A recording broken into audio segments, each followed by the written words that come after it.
toda hora, grandes empresas, boas empresas e pequenas empresas são feridas mortalmente pelos juros altos. E tem que botar isso na cabeça. Juro alto é problema de excesso de gasto de governo. Não tem jeito. Você fala assim, o Banco Central. Não, o Banco Central é um espelho. Se o governo é gastador, o Banco Central está com aquele juro lá em cima para tentar derrubar a inflação. Se o governo é bem comportado, não gasta, está tudo certinho, o espelho do Banco Central, o juro fica baixinho, o país cresce, está tudo certo. 3 observações interessantes a respeito. Primeiro, você fala, olha, os jovens já não estão mais atraídos. Se você fizesse realmente uma pesquisa, quando eu tinha a idade de vocês, a primeira coisa que vinha era, eu quero passar num concurso público, uma coisa desse tipo. Era uma busca de segurança. Eu não pensava em ser empreendedor, mas também não pensava em segurança. Se você perguntasse para mim o que você quer fazer, eu quero estudar economia. Então eu vou estudar economia e depois vou ser um professor de economia, que aí eu posso estudar a vida inteira. Se eu for um professor, eu posso ficar na universidade estudando a vida inteira. Esse era o meu plano de vida. Aí, ligando a uma outra observação que você tinha feito, como é que despertou esse negócio de empreendedorismo em você e o sistema financeiro, como é que ele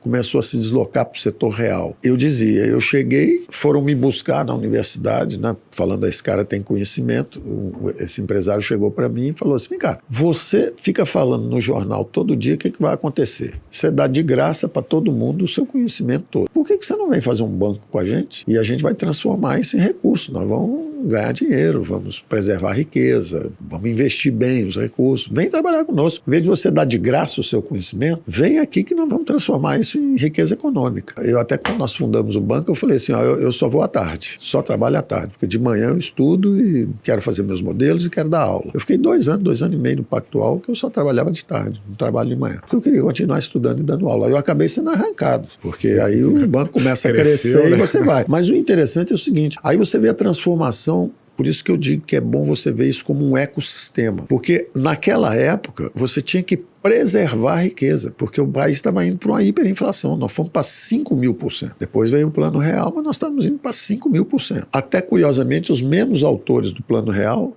foram os que primeiro levaram o Brasil para 5.000%. Depois aprenderam e consertaram. Mas primeiro eles tentaram o plano cruzado, congelaram os preços todos. A inflação era 200%, 2, 3 anos seguidos. Aí eles congelaram os preços, suprimiram, reprimiram a inflação. Aquilo ficou ali preso 6 meses, 9 meses, depois explodiu e foi embora até 5.000%. Aí eles aconselharam o presidente Collor, que entrou logo depois, a congelar os ativos financeiros. Porque falaram, eles estavam combatendo os sintomas, né? O sintoma, primeiro, tem preço subindo, congela o preço. O dinheiro está circulando muito rápido, país do overnight, todo mundo com poupança. Você não botava dinheiro por 1 mês, por 2 meses.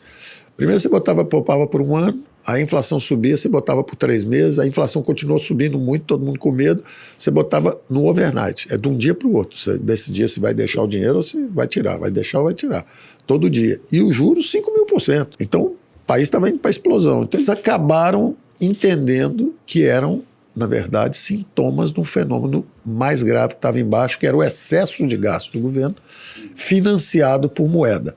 O Plano Real, então, foi um plano monetarista, brilhante, monetarista. Ele não cuidou da coisa fiscal, ele não consertou a taxa de câmbio. Nós fomos aprendendo aos trancos e barrancos, por tentativa e erro.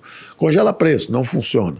Congela os ativos de todo mundo, não funciona. Porque a inflação voltou para 2.000%. Ela foi a 5.000. Nós congelamos o preço, ela foi de 200, ela caiu para 0, depois foi para 5.000. Aí nós congelamos a poupança da população. Ela voltou para 0 de novo, depois foi para 2.500. Aí nós temos Plano Real, um plano monetarista, uma reforma monetária. A inflação veio descendo devagar, mas com juro muito alto.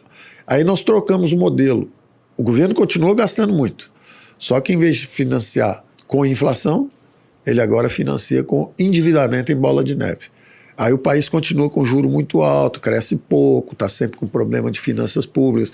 E aí alguns estados começam a se destacar. Alguns estados se equacionam melhor até do que o governo federal, conseguem fazer bons ambientes de negócio. Eu, que era, na verdade, um estrategista, um economista-chefe, um sócio importante de um banco que, na verdade, sobrevivia, de repente ele começa a participar do financiamento do crescimento de um país.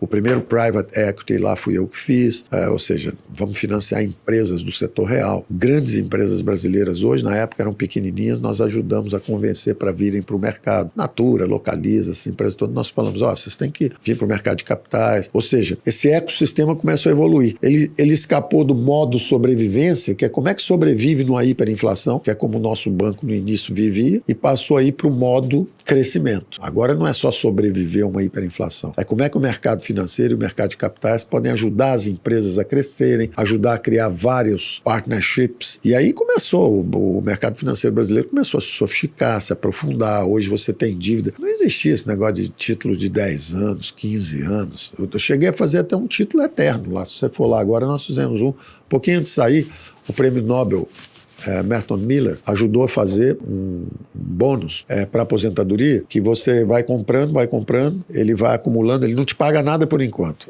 Aí quando você estiver lá na frente, velhinho, você vai se aposentar, aí sim ele começa a te pagar tudo, principal e juro, tudo de uma vez só. Então é um quase que um título eterno, ele vai até o fim de sua vida. O nosso primeiro private equity foi para isso. Como é que eu posso entrar numa empresa? Tem um problema crítico no Brasil, que é recorrente, porque como o governo está sempre em desequilíbrio financeiro, nós já evoluímos institucionalmente, isso não vira mais uma hiperinflação como virava, não vira um calote, não vira nós chegamos a dar uma moratória externa, fazer uma moratória externa, mas virou um endividamento em bola de neve e juros muito altos. Então, toda hora, grandes empresas, boas empresas e pequenas empresas são feridas mortalmente pelos juros altos. E tem que botar isso na cabeça. Juro alto é problema de excesso de gasto de governo. Não tem jeito. Você fala assim, o Banco Central. Não, o Banco Central é um espelho. Se o governo é gastador, o Banco Central está com aquele juro lá em cima para tentar derrubar a inflação. Se o governo é bem comportado, não gasta, está tudo certinho, o espelho do Banco Central, o juro fica baixinho, o país cresce, está tudo certo. Como o governo brasileiro não se comporta, ele está sempre saindo das quatro linhas, fazendo uma bagunça, gastando muito, volta e meia as empresas são abatidas em pleno voo. Elas estão crescendo, tem uma mistura às vezes equilibrada de juros e de capital próprio com capital terceiro, mas de repente aquele juro vai lá em cima e fere mortalmente a empresa e ela é abatida.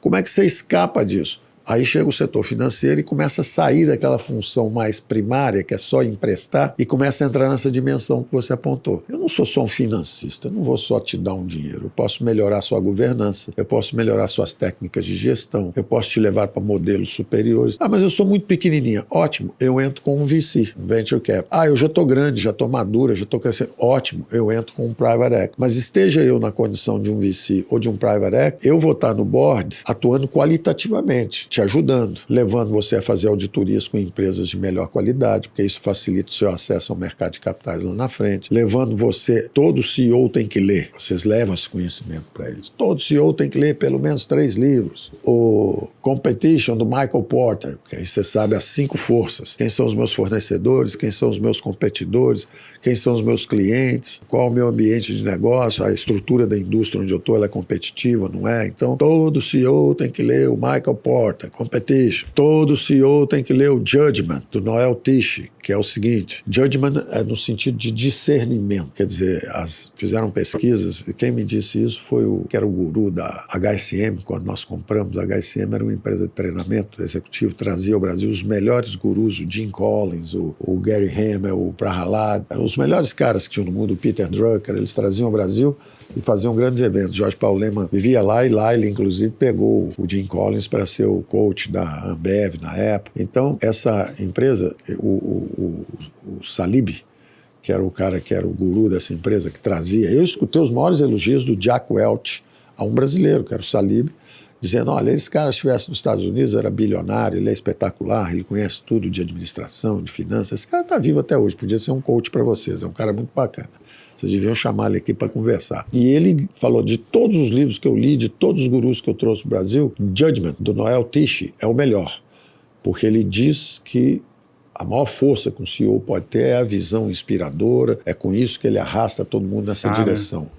Puxar a empresa. Puxar a empresa e tudo. Aí o outro livro que todo mundo tem que ler, tô dizendo coisas que eu fui aprendendo ao longo da vida também, né? O outro livro que todo mundo tem que ler é o You Built to Last, do Jim Collins. Ele tem outros depois também. Feitas para durar na tradução para o português. Feitas para durar.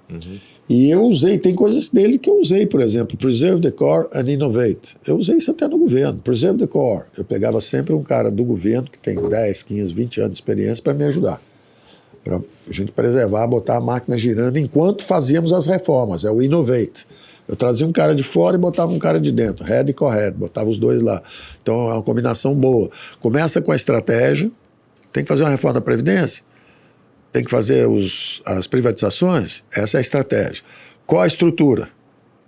Secretaria da Previdência, Secretaria das Privatizações. People, quais são as pessoas que tem que buscar? Então, esses princípios você usa no setor público, no setor privado, você usa sempre.